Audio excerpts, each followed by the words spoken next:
اللہ تبارک و تعالیٰ نے اپنی قدرت کاملہ کا اظہار کرنا ہے کہ رب چاہے تو بغیر باپ کے بھی اولاد پیدا کر دیتا ہے، لیکن جس جگہ سے اس قدرت کا اظہار ہو رہا ہے، جس ذریعے سے لوگوں تک یہ بات پہنچ رہی ہے، اس کے بارے میں لوگ کیا خیال بنائیں گے، کیا ذہن بنائیں گے، یہ بھی ایک پوری داستان ہے۔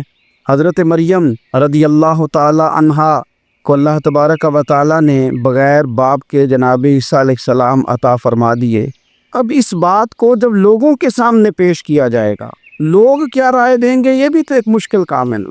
وہ خاتون، وہ پاک باز عورت جس نے اپنی زندگی کے سارے اوقات ہی اللہ کے گھر مسجد میں گزارے، جس کی ماں پاک ہے، باپ پاک ہے، خاندان پاک ہے، اس خاتون کو بغیر باپ کے جب گود میں بچہ لے کے لوگوں کے سامنے جانا ہے تو کن رویوں کا سامنا کرنا ہے، یہ آپ سمجھ سکتے ہیں۔ میرے شاعر نے کہا تھا کہ الجھے الجھے بکھرے بکھرے روز و شب دیکھے گا کون، لوگ تیرا جرم دیکھیں گے سبب دیکھے گا کون۔ لوگ تو ظاہری حالات کو دیکھتے ہیں اور فیصلہ کر دیتے ہیں، سبب کیا ہوا تھا، وجہ کیا بنی تھی، تصویر کا دوسرا رخ کیا، اس پر تو غور ہی کوئی نہیں کرتا۔ اور پھر مخلوق تو فنکار ہے اس درجہ کے پل بھر میں، سنگے در کعبہ سے بھی اسنام تراشے، تم کون ہو کیا چیز ہے داغ کبابی۔ لوگوں نے تو مریم پہ بھی الزام تراش، بڑے بڑے باعزت باوقار لوگ، اور ذرا سا کہیں کوئی نقطہ لوگوں کو نظر آتا ہے تو لوگ اس نقطے کو بہت بڑا قصہ بنا لیتے ہیں، بہت زیادہ داستان سرائی کرتے ہیں، نیک لوگوں کو بڑی تکلیف پہنچاتے ہیں۔ لیکن اگر وہ شخص سچا ہے اور اپنے رب کی بارگاہ میں وہ صاف ہے تو پھر اسے زیادہ وضاحتیں دینے کی ضرورت بھی نہیں، اور ویسے بھی جب لوگ بہت زیادہ مخالفت کر رہے ہوں تو وضاحتیں دینا کام بھی نہیں آتا، اس وقت صفائی دے کے انسان مزید الجھتا چلا جاتا ہے۔ حضرت مریم کی گود میں جناب عیسیٰ علیہ السلام تشریف لے آئے تو جناب مریم کو حکم تھا کہ آپ نے بولنا ہی نہیں، آپ نے بات ہی نہیں کرنی، آپ خاموش رہیں۔ وہ خاموش ہیں۔ بچہ پنگوڑے میں ہے، قوم کے سامنے ہے، تو قوم بڑے سخت نظروں سے دیکھتی ہے، بڑے سخت جملے کہتی ہے، اور انہوں نے کہا کہ مریم یہ بچہ کہاں سے آ گیا، آپ بھی نیک، آپ کا باپ بھی نیک۔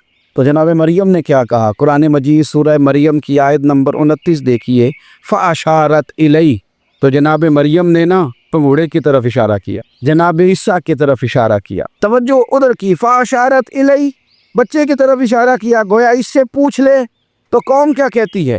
انہوں نے کہا قالوا کیف نکلم من کان فی المہد صبیا، یہ کیسے بات کرے گا، یہ تو پنگوڑے میں بچہ ہے۔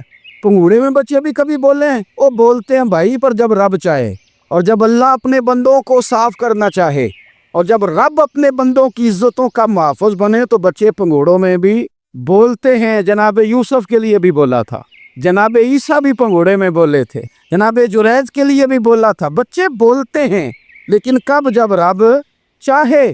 کیسے بولے گا، یہ تو پنگوڑے میں ہے۔ لیکن جب انہوں نے دیکھا نا بچے کی جانب، آپ نے منہ سے نہیں کہا، وہاں تو حکم تھا چپ رہنا ہے، وہ خاموش تھی، پنگوڑے کی طرف اشارہ کر کے کہا اس سے پوچھ لو جو پنگوڑے میں ہے۔ تو جناب عیسیٰ پنگوڑے سے بولے اور سیدھے ہاتھ کے اشارے کر کر کے بولے، کیا کہتے ہیں، فرمانے لگے قال انی عبد اللہ۔ عیسائیوں نے کل کلاں کو کہنا تھا نا وہ اللہ کے بیٹے ہیں، تو انہیں بات ہی یہاں سے شروع کی، کہنے لگے لوگوں سنو میں اللہ کا بندہ ہوں۔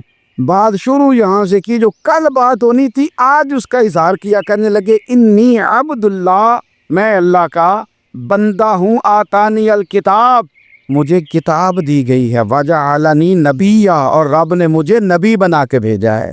10 منٹ پہلے جناب مریم کے بارے میں رائے لوگوں کی اور تھی، اور 10 منٹ کے بعد اور تھی، 5 منٹ پہلے باتیں اور تھیں اور 5 منٹ کے بعد باتیں اور تھیں۔ جب رب بندوبست کر دے، جب اللہ اہتمام کر دے، میرے بھائی ضروری تو نہیں کہ ہم پریشان ہی رہیں، یار یہ کام میں نے کیا نہیں، میرے کھاتے ڈال دیا گیا، یار اس جرم کا میں مجرم ہی نہیں اور میرے منہ پہ سیاہی ملنے کی کوشش کی جا رہی، یہ میرا کھاتا ہی نہیں اور لوگ مجھے تکلیف دے رہے ہیں۔ ضروری نہیں کہ آپ ہی وضاحت کریں، میرا رب بھی بندوبست فرما دیا کرتا ہے، اور جو اہتمام اللہ کرتا ہے نا، جو بندوبست رب کرتا ہے، آزمائش آ جاتی ہے، بڑے بڑوں پہ آ جاتی ہے، لیکن بعض اوقات بڑی تکلیف ہوتی ہے جب اس بندے کو لوگ کٹہرے میں کھڑا کر دیں جس کا جرم ہی کوئی نہیں، اس شخص سے لوگ سوال جواب شروع کر دیں جس بیچارے کے خیال میں بھی وہ بات نہیں، پھر وہاں وضاحتیں دینا، نہ کردہ گناہوں کی وضاحتیں دینا، یہ بڑا بوجھ بنتا ہے، بڑی تکلیف ہوتی، اور لوگ کرتے ہیں یہ کام۔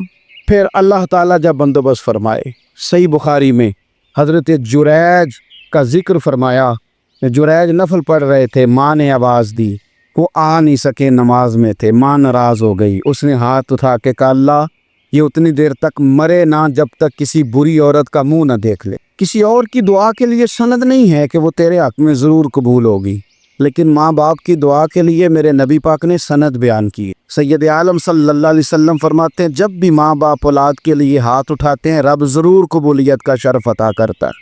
تو جہاں سند موجود ہے نا، کچھ افتتاح ابا جی سے بھی کرا لینے چاہیے، کچھ کام شروع کرنے سے پہلے صرف اماں سے ہی دعا کرا لینی چاہیے، یہ والا افتتاح بھی بڑے کام کا ہے کیونکہ یہاں سند بیان کر دیا میرے نبی کریم۔ تو جناب جریج کی ماں ناراض ہو گئی، کہنے لگی اللہ اس نے میری بات نہیں سنی۔ اب تھے تو وہ نیک، لیکن رب کریم کی حکمت کا تقاضا ہے ماں کی دعا کو بھی قبول کرنا، تو اللہ نے آزمائش میں مبتلا کر دیا۔ والدہ تو چلی گئیں، وہ ایک خیمے میں، ایک کٹیا میں، ایک جھونپڑی میں عبادت کرتے تھے، اللہ کو یاد کرتے تھے، رب رب کرتے تھے، اور لوگ ان کی بڑی تعریف بھی کرتے تھے، لوگ ان کے ارادت مند بھی تھے، عقیدت مند بھی تھے، اہل محبت بھی تھے۔ ایک عورت آ گئی، بس وہ اللہ کی حکمت پوری ہونی تھی، اس نے آ کے پہلے تو انہیں اپنی طرف مائل کرنا چاہا، جب نہ مائل ہوئے تو الزام لگا دیا۔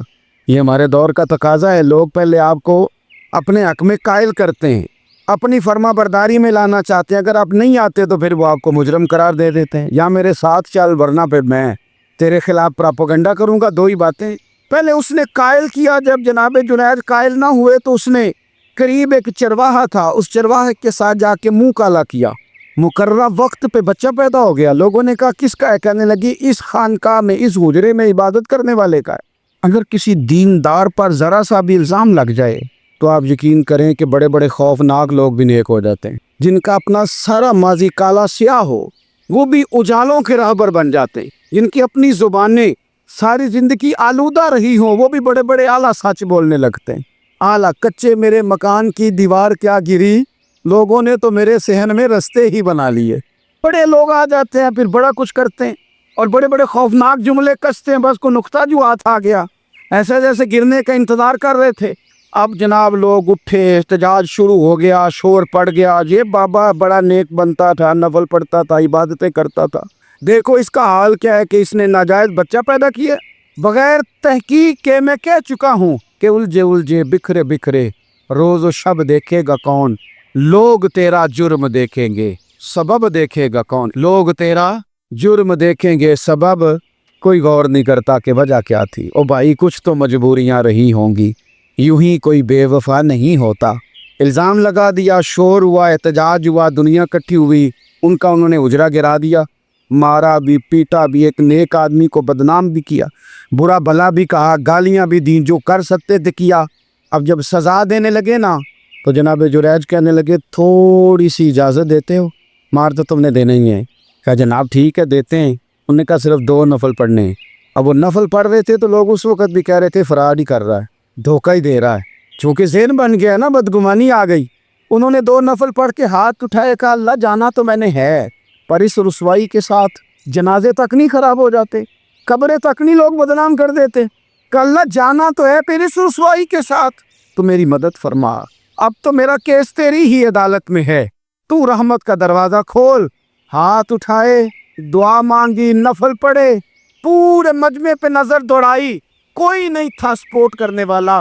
کل تک جو کہتے تھے نا تیرے لیے جیئیں گے، تیرے لیے مریں گے، ساری عمر ہی آٹا گدہ ہے، لکھاں کیتے نہیں پیڑے، اب وقت آیا ہی تے محمد بخشا کوئی نہیں ہو بیٹھا نیڑے۔ ایک بندہ بھی نہیں تھا ووٹر سپورٹر ساتھ دینے والا، کوئی نہیں تھا۔ تو جناب جنید بچے کی طرف اشارہ کر کے کہنے لگے کوئی نہیں بول رہا، تو ہی بول کے بتا دے تیرا باپ کون ہے، تو ہی بول کے بتا دے کون ہے۔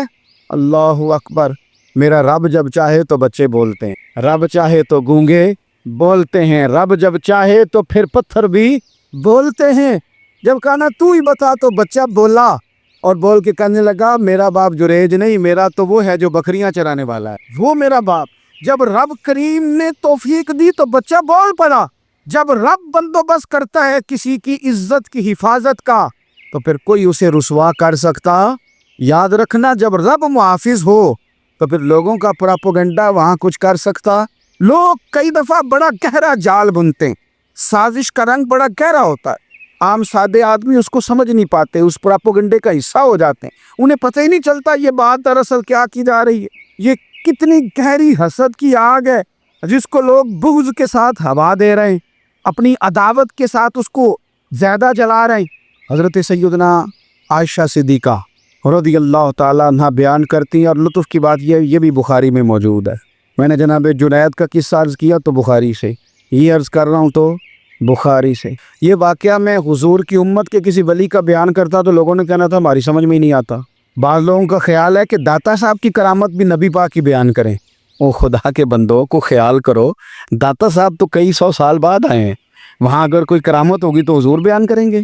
اگر نبی کریم نے پچھلے بنی اسرائیل کے ولیوں کی کرامتیں بیان کر کے تمہیں بتائی ہیں تو اس کا معنی یہ ہے کہ اگر وہاں اللہ یہ شان عطا کر سکتا ہے تو تم تو امتوں کی سردار امت ہو، ان پر تو نیرا فضل ہے، تم پر تو رب کا فضل کبیر ہے۔ تو بس لوگ سمجھنے کو تیار نہیں، پچھلوں کی مان لیتے ہیں۔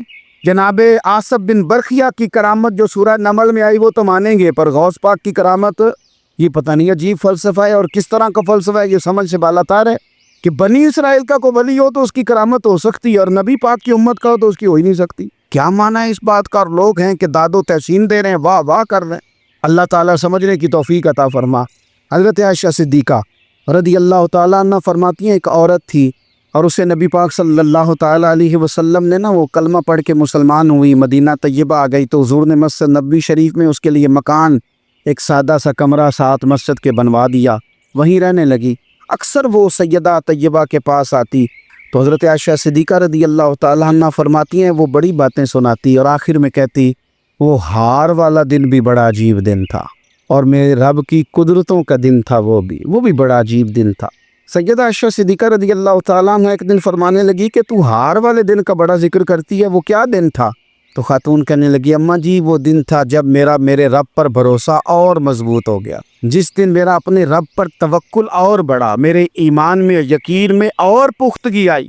کہنے لگی میں ایک گھر کی کنیز تھی، نوکرانی تھی، اس گھر میں ایک بچی تھی جس کے پاس سونے چاندی ہیرے جواہرات کا ہار تھا۔ اس زمانے میں چمڑے کے اوپر لوگ ہیرے جواہرات لگاتے تھے، کئی دفعہ سرخ رنگ کے چمڑے پہ لگائے جاتے تھے، وہ بچی پہنتی تھی تو کہتی ہوں بچی کے اس نے اتار کے رکھا یا اس سے گرا وہ ہار تو چیل اسے اٹھا کے لے گئی گوشت سمجھ کے، اور میرے سامنے اٹھا کے لے گئی۔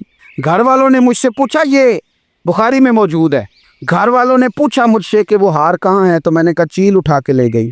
گھر میں کچھ چوری ہو جائے تو سب سے پہلا الزام کس پہ لگتا ہے؟ ملازمین پہ۔ کہتے انہوں نے مجھے بڑا مارا، بڑی تکلیف تھی، حتیٰ کہ میری شرمگاہ تک کی تلاشی، میری عزت اتنی خراب کی میں بتا نہیں سکتی۔ میں نے اپنی زندگی میں ایک واقعہ دیکھا، ایک امیر گھر میں چوری ہو گئی، ملازم کو اتنا مارا کہ وہ چارپائی پہ پڑ گیا، پولیس والوں سے اتنی مار پروائی گئی کہ وہ بیچارہ چارپائی پہ پڑ گیا، اور پھر وہ اتنا بیمار ہوا اور کچھ دنوں کے بعد پتہ چل گیا کہ چور تو اپنا بیٹا ہے ان کا، پھر اس کا انتقال ہو گیا۔ اب وہ سیٹھ صاحب اور گھر والے آ کے مرنے والے کے کان میں معافی مانگ رہے ہیں، کان میں۔ تو میں نے ان سے پھر کہا تھا کہ یہ تو اب چلا گیا ہے، تمہارا زور چلتا تھا نا تو تم نے قانون خریدا اور تم نے اسے جتنا ہو سکا تم نے اسے مار پڑوائی، تمہارے پاس جو عدالتیں تھیں تم نے وہاں کارروائی کی، اب ایک عدالت قیامت کے دن لگے گی۔ یہ کمزور تھا نا، کچھ کر نہیں سکا۔ میرے نبی پاک صلی اللہ علیہ وسلم نے فرمایا سن لو، اگر سینگ والی بکری نے بغیر سینگ والی بکری کو تکلیف دی ہوگی نا تو قیامت کے دن اسے بھی بدلہ دینا پڑے گا کہ تیرے پاس سینگ تھے اور تو نے اسے مارا تھا۔ وہ خاتون عرض کرتی ہے سیدہ عائشہ کی خدمت میں کہ مجھے بڑا مارا، مجھے تکلیف دی، میں کہہ رہی تھی کہ میرے سامنے چیل لے گئی ہے پر وہ نہیں مان رہے تھے، اماں جی انہوں نے مجھے بڑا مارا۔ حضرت عائشہ صدیقہ کہتی ہیں پھر کیا ہوا؟ کہنے لگی اماں جی جب کوئی میرا مددگار نہ رہا، مجھے تکلیف دے رہے تھے، رسوا کر رہے تھے، تو میں نے اپنے رب سے مدد چاہی، میرے رب کی طرف میں نے توجہ کی، میں نے کہا مالک اب تو ہی میرا مددگار ہے۔ کہتی ہے وہ مجھے مار رہے تھے تو وہ چیل جو ہار لے گئی تھی وہی لے کے واپس آ گئی، اور ہمارے سروں کے قریب لا کے اس نے جب اس ہار کو پھینکا وہ مجھے چھوڑ کے سائیڈ پہ ہوئے، وہ میری بے گناہی جان گئے۔ لیکن آپ کو بتاؤں اس دن سے میرا اپنے رب پر یقین اور بڑھ گیا، مجھے سمجھ آ گئی کہ جب انسان پورا ٹوٹ جاتا ہے اور جب کوئی چاروں جانب اس کا مددگار نہیں ہوتا تو رب تو ہوتا ہے نا، اللہ تو اس کا مددگار ہوتا ہے نا، وہ تو پھر اپنے اس بندے کی مدد کرتا ہے نا، پھر وہ تو توانائی دیتا ہے نا، وہ تنہا نہیں چھوڑتا، وہ تو آنسوؤں والوں کے آنسوؤں پہ بڑا کرم فرماتا ہے، وہ تو قسم پرسی میں آ جاتا ہے، اس کی رحمت بڑھ کے استقبال کر لیتی۔ تو بھائی جب آپ پر اللہ کی حکمت کے تقاضے پورے ہونے لگیں اور زندگی میں کبھی کوئی ایسا وقت آئے کہ آپ محسوس کریں کہ تنہا رہ گئے ہیں اور کئی اپنے بھی مخالفین کی جماعت میں نظر آنے لگے ہیں، تو اس وقت پھر دل، روح، زبان اور ذہن کو یکجا کر کے سمجھ لینا کہ جب ساری دنیا ساتھ چھوڑ جاتی ہے تو رب کی رحمتیں اس وقت بھی ساتھ رہتی ہیں اور اللہ کی مدد اس وقت بھی بندے پہ کرم نوازی کرتی ہے۔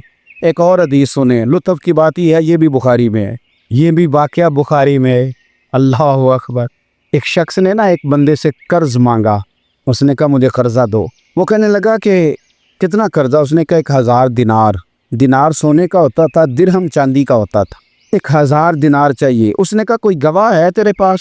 غریب کا گواہ بھی کوئی نہیں بنتا، کبھی الجھ جائے نا کو بندہ تو کئی اپنے بھی کہہ دیتے ہیں کہ ہم اس کے قول فعل کے ذمہ دار نہیں ہیں۔ ایک غریب آدمی کو قرض کی ضرورت پڑ گئی، 1000 دینار چاہیے۔ میں کہہ چکا ہوں کہ درہم چاندی کا ہوتا تھا، دینار سونے کا، اب 1000 دینار لینا ہے۔ تو جس بندے سے اس نے کہا، اگرچہ وہ نیک بندہ تھا، اس نے کہا یار 1000 دینار دے دو، تو کہنے لگا کوئی گواہ ہے تیرے پاس؟ وہ کہنے لگا غریبوں کا گواہ کون ہوتا ہے؟